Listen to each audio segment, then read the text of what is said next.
When a Calvinist objects to comparing their system to puppetry, ask them this. Okay, ready, Calvinists? Ready? Because here's a former Calvinist. That's what he likes to keep saying over and over and over. Even everybody that I've ever talked to who knew him at that time goes, he was about as much a Calvinist as my left shoe. But there you go. Here's what you are to be asked, according to Dr. Leighton Flowers. In what specific manner are puppets different in relation to the puppet master than clay pots are in relation to the potter on the Calvinistic interpretation of that biblical analogy? Now, that's a good question.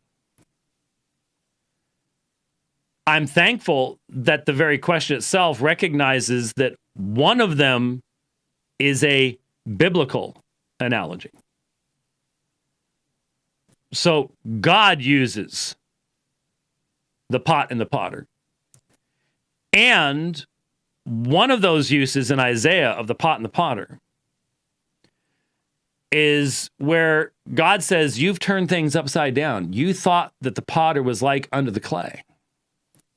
So to think that the potter's experience is to be defined in the same categories as the clay's is rebuked biblically by the prophet Isaiah himself.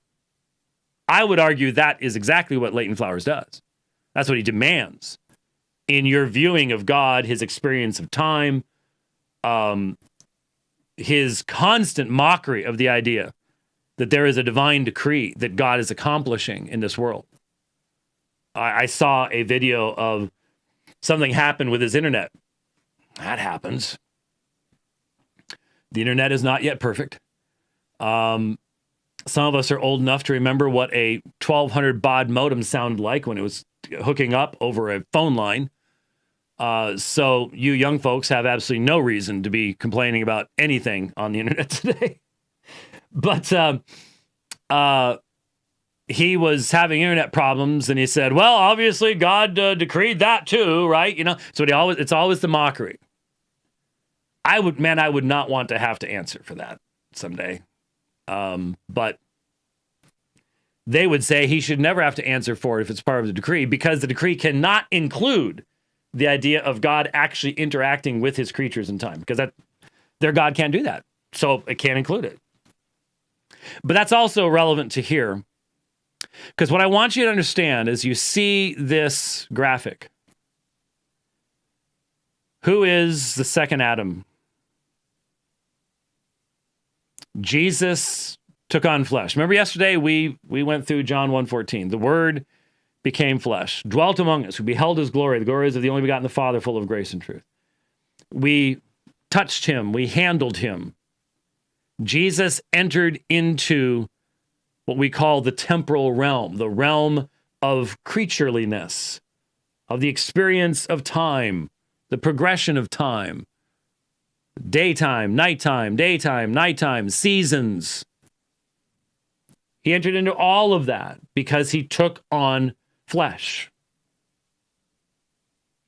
And I have said, and I've never heard a response to this, but that's because I do not listen for 3 hours to Leighton Flowers. But that's why I've insisted that this utilization of the puppet master thing is a fundamental attack. It shows a fundamental ignorance of the incarnation and its importance in biblical theology. It comes from people who divide their theology up into different parts. And so they've got their doctrine of the Trinity and incarnation. That's way over there. This is soteriology. What's soteriology 101, right? And so this is soteriology. So we're over here. And we don't have to worry about that incarnation stuff. But the reality is, Jesus lived in time. He did not become a puppet. He did not become a robot. He did affirm clearly that his coming was at the command and decree of God the Father. It's timing. He said it's absolutely necessary that I go to Jerusalem. And of course, it was necessary prophetically. I've never really brought this up, but think about this for a second. Our understanding of Jesus as a prophet, pretty important. Most Christians that I know of would struggle to defend Jesus's role as a prophet, partly because of their eschatology. The early church, the primary thing they pointed to demonstrate that Jesus was a true prophet in the role of a prophet, as in forthtelling the future, was that he prophesied the destruction of Jerusalem by the Romans in AD 70. And it happened exactly as he said that it would. What would you point to if you don't believe that the destruction of Jerusalem in AD 70 is what Jesus was actually talking about in Matthew chapter 24? But leave that to the side for a moment. Keeping AD 70, there's something else that's important in that. Daniel and the time frame in which the Messiah must come. And Daniel talks about the destruction of the temple, of a rebuilt temple, which is the second temple, which was destroyed in AD 70.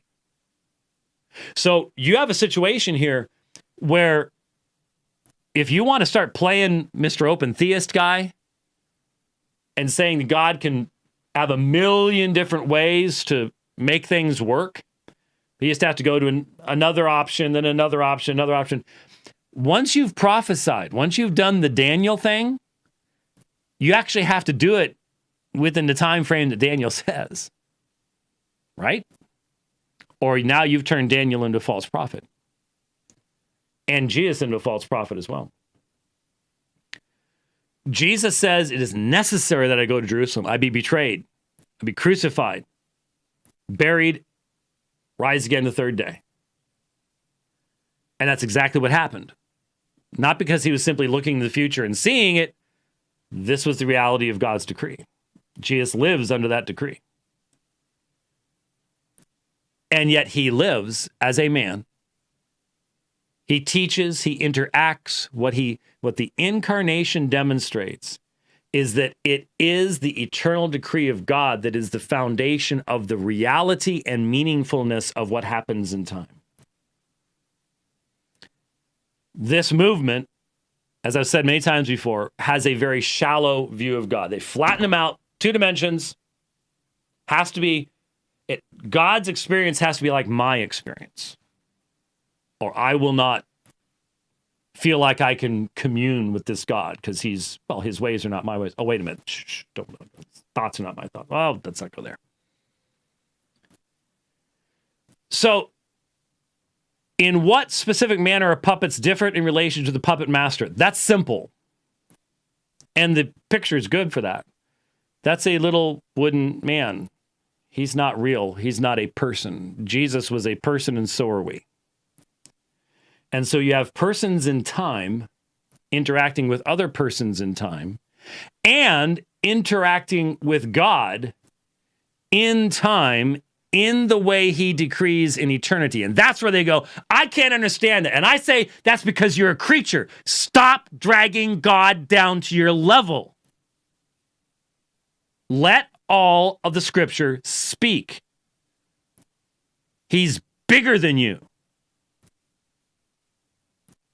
And I truly, I really wonder about people who want to have a God who's nothing more than a turbocharged version of themselves. Secondly, the potter forms the clay into what he wants to form the clay into to do what?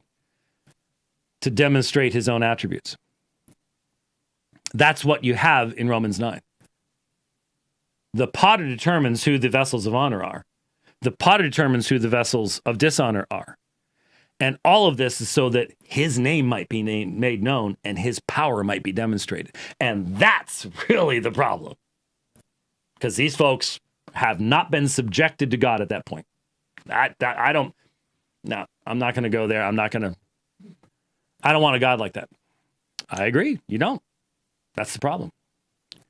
So the potter forms the pots in such a fashion that he himself will be glorified in the demonstration of his wrath, his power, his might, his love, his mercy, and his grace. And he does so in making actual creatures in his image who work together to bring about the final result, and that is the praise of his glorious grace. And there's nothing in the puppet analogy that even comes close. Therefore, anyone raising this does so either dishonestly or out of utter ignorance. Only possible way to conclude the question. So there you go. So it's a nicely done graphic. It just demonstrates that, again, the creature really ends up making a fool of himself when he tries to mock the sovereign creator of Scripture.